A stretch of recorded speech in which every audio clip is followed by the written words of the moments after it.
কেমন আছো আমার প্রিয় বন্ধুরা? আশা করছি তোমরা যে যেখানেই আছো সকলেই ভালো আছো, সুস্থ আছো। আমি আমার পরিবার, আত্মীয় স্বজন নিয়ে খুবই ভালো আছি। যাই হোক, শুভ সকাল আমার প্রিয় বন্ধুরা। আর হ্যাঁ বন্ধুরা, আমার এই ভিডিওটি না টেনে প্রথম থেকে শেষ পর্যন্ত দেখার অনুরোধ রইল তোমাদের কাছে।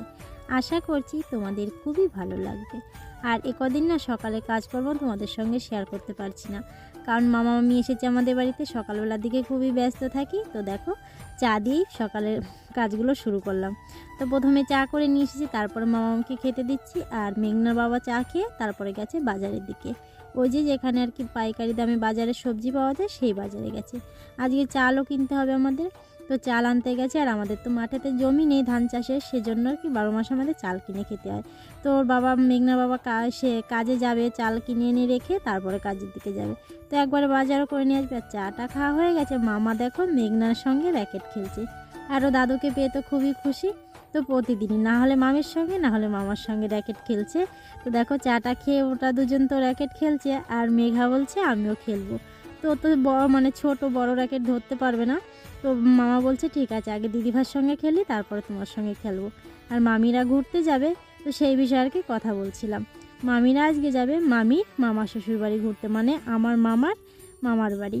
তো আমাকে বলছিল চল, আমি বলছি না মামি, আমি যাব না। কারণ মেঘনার স্কুল থেকে যে ফর্মটা তুলে এনেছি ওটা ফিল আপ করতে যেতে হবে।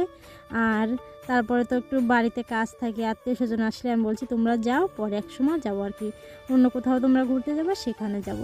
তো মামি বলছে গেলে বেশ ভালো হতো। আমি বলছি না মামি, আমি যাব না। তো ওই যে দুই মামা আর মামি যাবে ঘুরতে, তো সেই কথাবার্তা বলছিলাম আর কি।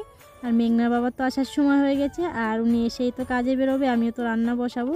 তো চাটা খাওয়ার পরে আমি গেছিলাম রান্নাঘরে রান্না বসাতে। আর এদিকে দেখো মেঘনা র্যাকেট খেলা হয়ে গেছে, আর আমি রান্না বসিয়ে দিয়েছি। আর কালকে ওই যে ক্যাডবেরি কিনে এনেছিল সেটা খাবে বলছে। তো আমি হচ্ছে আগে চুলটা আসিয়ে নে, তারপর আমি ক্যাডবেরিটা দুবোনকে ভাগ করে দেবো। আর ওই মামারা যাবে খাওয়া দাওয়ার পরে, তারপরে যাবে আর কি, একটু বেলার দিকে যাবে। আজকে আর আসবে না আমাদের বাড়িতে, ওখানে একদিন থাকবে তারপরে চলে আসবে। আর এদিকে দেখো মেঘাও মানে ঘরে খেলা করছিল। আর সকালবেলা না খুবই ঠান্ডা পড়েছে, আর আমাদের বাড়িতে সেরকম রোদ আসেনি। সকালবেলা একটুখানি মিষ্টি মিষ্টি রোদ এসে পড়ে আমাদের বাড়িতে। তো যেইখানটায় রোদ আসে সেইখানটায় আমাদের চেয়ার দিয়েছি বসার জন্য। আর আমি ওদিকে রান্নাটা করে নিচ্ছি, রান্নাটা হয়ে যাবে তারপরে মামারা খাওয়া দাওয়া করে পড়বে। আর এদিকে দেখো মেঘনা চুলটা বাঁধা হয়ে গেছে, আর মেঘনা বলছে আমাদের দু বোনকে ক্যাডবেরিটা ভাগ করে দাও। ওই যে কালকে বাজারে গেছিলাম, কালকে বাজার থেকে আসার সময় মামা তো একটা ক্যাডবেরি কিনে দিয়েছিল, সেটা না কালকে খাওয়া হয়নি।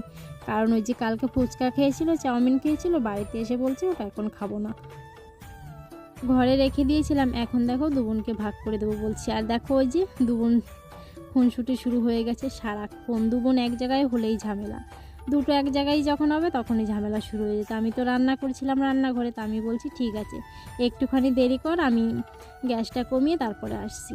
তো দেখো আমি আসার আগে দুই বোনে ঝামেলা শুরু করে দিয়েছে, তারপরে আমি এসে দু বোনকে সমানভাবে ভাগ করে দিচ্ছি। আর মেঘা বলছে আমাকে বেশি দেবে, মেঘনা বলছে আমাকে বেশি দেবে। আমি বলছি কাউকেই বেশি দেবো না, দু বোনকেই সমানভাবে ভাগ করে দেবো। তো দেখো দিচ্ছি, তারপরে বলছে দিদিভাইকে বেশি দিচ্ছ? বলছি না, দিদিভাইকে একদম বেশি দিচ্ছি না। আর এদিকে দেখো মামিকেও দিয়ে দিলাম, মামি বলছে খাবে না। আর মামাকেও দিলাম, মামাও বলছে খাবে না। মাকে দিলাম, কেউ খেলো না, কারণ আমার মামা সারাক্ষণ পান থাকে গালে, উনি খুবই ভালোবাসে পান খেতে। তো ওই জন্য আর মামা নিল না। আর আমি বলছি যেটা বাকি আছে সেটা রেখে দাও, পরে দু বোনকে আবার ভাগ করে দেবো। তো মেঘনার কাছে দিয়ে দিলাম, কারণ বাইরে থাকলে তো ওটা গলে যাবে। তো মেঘনা প্যাকেটে ভরে তারপরে ফ্রিজের ভিতর রেখে দেবে, তাহলে আর কি শক্ত থাকবে। বলছি ঠিক আছে, স্কুল থেকে এসে দু বোন আবার ভাগ করে খাবে। তো দেখো মেঘাকে ওখানে বসিয়ে দিলাম, কারণ দু বোন এক জায়গা হলে তো আবার ঝামেলা শুরু হয়ে যাবে। তো তারপরে আমি চলে যাব রান্নাঘরে, কারণ মেঘনার বাবা তো সেই বাজারে গেছে চাল কিনতে, চা খেয়ে তা ওখান থেকে এসে স্নান সেরে তারপরে কাজের দিকে বেরোবে। প্রতিদিন 8টা-20 ট্রেন ধরেই কাজ যায়, কিন্তু আজকে একটু লেট হয়ে যাবে, কারণ ওই যে বললাম না বাজারে গেছে চাল আনতে, নিয়ে আসবে আর সবজি বাজারও নিয়ে আসবে। ওই জন্য ওখানে পাইকারি দামে সবজি পাওয়া যায়, সকালবেলার দিকেই বাজারটা বসে। তো তার জন্য ওখানে গেছে। আর দেখো বলতে বলতে মেঘনার বাবা চলে এসেছে, আর বেশি দূরে না, এক স্টেশন পরে আর কি বাজার। তো দেখো বাজার থেকে সবজিও নিয়ে এসেছে, চালও এনেছে। তো কী সবজি এনেছে সেটা তোমাদেরকে পরে দেখাচ্ছি, আগে চালগুলো ঘরে তুলি। আর চাল যা আছে ওই 10-15 কিলোর মতো চাল আছে। তো আমি বলেছিলাম যে মামারা এসেছে, তো তো কখন কি চাল বাড়ন্ত হয়ে যায়, তুমি চালটা নিয়েই আসো একবার এক বস্তা। তো দেখো নিয়ে এসেছে 50 কিলো চাল, আর আমাদের তো ধানের জমি নেই, ওই জন্য 12 মাস চাল কিনে খেতে হয়। তো দেখো চালটা এখন তুলবো ঘরে, তারপরে দেখাচ্ছি তোমাদের কি কি সবজি এনেছে।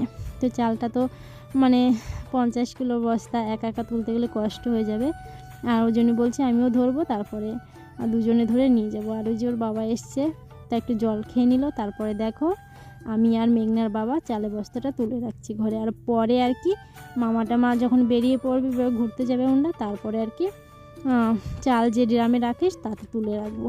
এখন আর রাখলাম না, কারণ এখন তো আমার রান্নাবান্না পুরো হয়নি এখনও। আর মেঘনা বাবা এখন একটু জিরিয়ে স্নান সেরে তারপর যাবো কাজের দিকে। আর এদিকে দেখো কি কি সবজি এনেছে সেগুলো তোমাদের দেখাচ্ছি। শুরুতেই মানে পালং শাক, ফুলকপি, বাঁধাকপি এগুলো খুবই ভালো লাগে, আর একটু গরম পড়ে গেলে কিন্তু আর ভালো লাগে না। শীতের সময় এই সবজিগুলো খুবই ভালো লাগে, আর আমার খুবই পছন্দের, জানো তো, পালং শাক, লাউ, তারপরে ফুলকপি, ওলকপি আমার খুবই পছন্দ, কিন্তু মূলোটা আমার একদম পছন্দ না, জানো তো। তো দেখো এই যে মাছ এনেছে, কটা রসুন, ফুলকপি, পালং শাক আর লাউ। আর এদিকে দেখো মেঘনা বাবা চলে গেছে কাজের দিকে, আর মেঘনাও স্নান করে রেডি হয়ে গেছে স্কুলে যাওয়ার জন্য। ওর টিফিনটাও করে দিয়েছি, আরও এখন স্কুলে যাবে। আর মা মুরগির বাচ্চাগুলো ছাড়া হয়নি সকালে, সেগুলোই ছাড়ছে। আর মেঘা বলছে আমাকেও রেডি করে দাও, আমিও স্কুলে যাব। মেঘার তো 11টা থেকে স্কুল, ওকে একটু পরে স্নান করে রেডি করে দেবো। আর এদিকে মেঘনা বেরিয়ে পড়লো, আর মামা মামিও রেডি হয়ে গেছে যাওয়ার জন্য। ওরা একটু দূরের রাস্তা যাবে, তো ওই জন্য সকালে খাওয়া খেয়ে দিয়ে তারপর রেডি হয়ে গেছে। আর আমি যখন রান্না করছিলাম তখন সবার স্নানও হয়ে গেছে। আর মেঘনা বাবা তো সকালে কাজে বেরিয়ে গেছে 9টার দিকে। আর এদিকে দেখো মামা মামিও রেডি হয়ে গেছে, আর মামারা যাচ্ছে আজকে মামার মামা বাড়ি ঘুরতে। তো আমাকে তো বলেছিল, তো আমি বলছি না যাবো না। মামা বলছে তুই গেলেও বেশ ভালো হতো। আমি বলছি না, তোমরা ঘুরে আসো, বাড়িতে আমার একটু কাজ আছে, পরে যখন অন্য কোথাও ঘুরতে যাবে তখন আমি তোমাদের সঙ্গে যাব। আর এদিকে দেখো মেঘাও বলছে আমাকে নিয়ে যাও, ও তো খুব ছোট, ওকে নিয়ে গেলে তো অনেক সমস্যা, যদি কান্না শুরু করে দেয় ওখানে গিয়ে। তো দেখো মামা হাত বাড়াচ্ছে, যায় নিয়ে যাব। বলছে না তোমরা রেডি হয়েছো, আমি রেডি হইনি, আমি এইভাবে যাব না, আমাকে যদি নিতে হয় তাহলে নতুন জামা পরিয়ে নিয়ে যাও। আমি বলছি চল তাহলে দাদুকে এগিয়ে দিয়ে আসি। ওর মনটা খুবই খারাপ হয়ে গেল, কারণ ওকে নিচ্ছে না সেই জন্য। ওর না সবার উপর একটু মায়া বেশি, তো বলছিল যে দাদু মনে হয় চলে যাচ্ছে আমাকে ছেড়ে। আমি দাদু চলে যাচ্ছে না, দাদু যাচ্ছে দাদুর মামার বাড়ি ঘুরতে, তারপরে চলে আসবে বিকালের মধ্যে। তো আজকে বলেছিল যে আসবে না, তো দেখা যাক। মানে বলেছে মামা যে বিকালের দিকে ফোন করব যদি আসি তাহলে, কারণ রাতেতে তো রান্না বাড়া আছে।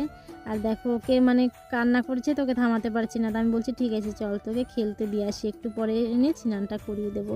তো মা যে যাচ্ছে ওদিকে একটু, তো মা বলছে আমার সঙ্গে যাবি, বলছি না আমি যাব না তোমার সঙ্গে। তো ওকে অনেক মানে করছি যে যাতে কান্নাটা থামে, কিন্তু ওর কান্নাটা থামাতেই পারছি না। তো কী আর করা যাবে, ওকে দেখি কোনোভাবে মানে কান্নাটা বন্ধ করা যায় নাকি। বলছি মুরগি বাচ্চা ধরবি, বলছে না আমি ধরবো না। খুবই বায়না করছে দাদুর সঙ্গে যাবে। আর যদি একটু বড় হতো তাহলে, মেঘনা মতো হলে তাহলে আর কি নিয়ে যেত। আর তো খুব ছোট, ওই জন্য ওকে নিয়ে যায়নি। তো দেখো কান্না করেই যাচ্ছে সমানে। তো ওকে এখন চুপ করিয়ে দেবো আমি, একটু খাবার টাবার কিনে দিলে হয়তো চুপ হয়ে যাবে। তো আমার প্রিয় বন্ধুরা আজকের ব্লগটি এই পর্যন্ত। তোমরা যে যেখানে থাকো সকলে ভালো থেকো, সুস্থ থেকো।